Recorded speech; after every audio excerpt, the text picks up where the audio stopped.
Aurten berriro ere Euskal Herriko mugimendu feminista kalera atera gara. Emakume trans eta boierok jasaten ditugun zapalkuntzak amaitu behar dutela ozen oihukatzeko, ez? Hori betikotzen dutenei ere bai, ardura batzuk exigitzeko.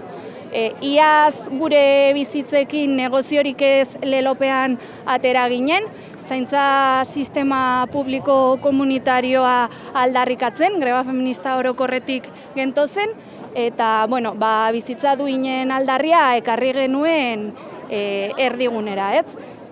Aurten testu ingurua ez da gehiegi aldatu, oraindik ere bizi dugun sistema cis heteropatriarkal, kapitalista eta kolonialistak desberdinkerietara kondenatzen gaitu.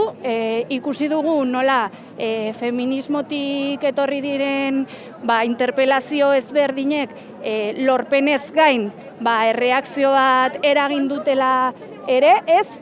Gizonek haien privilegioak kolokan ikusi dituzte eta horrek erreakzio bat eragin du. Aurten fasismoaren aurka ausardia eta aliantza feministak lelopean atera nahi izan gara kalera oldarraldi fasista hori salatzeko, ez bakarrik eskuin muturretik ematen den diskurtso antifeministak edo inkluso arrazistak salatzeko, baizik eta ere ezkerreko mugimenduetan ikus daitezkeen jarrera erreakzionarioak ere jo puntuan jartzeko eta horiek salatzeko ere.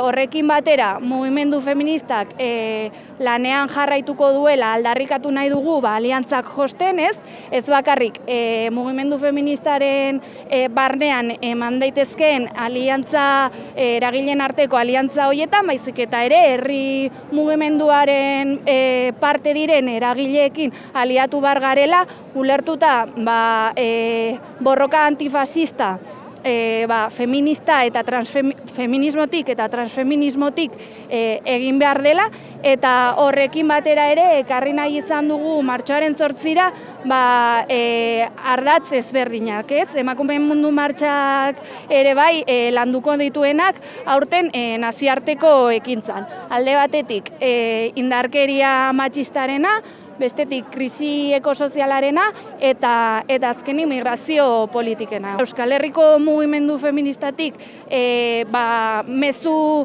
argi bat bidali nahi dugula, ez? Fasismoaren, eskuin muturraren eta jarrera erreakzionarioen aurka posizionatzen garela feminismotik, eta feminismo horretan lerrokatzen garela, aliantzak josten jarraituko dugula, kalean egongo garela eta lanean jarraituko dugula Euskal Herri osoan, herriz herri eta auzoz auzo.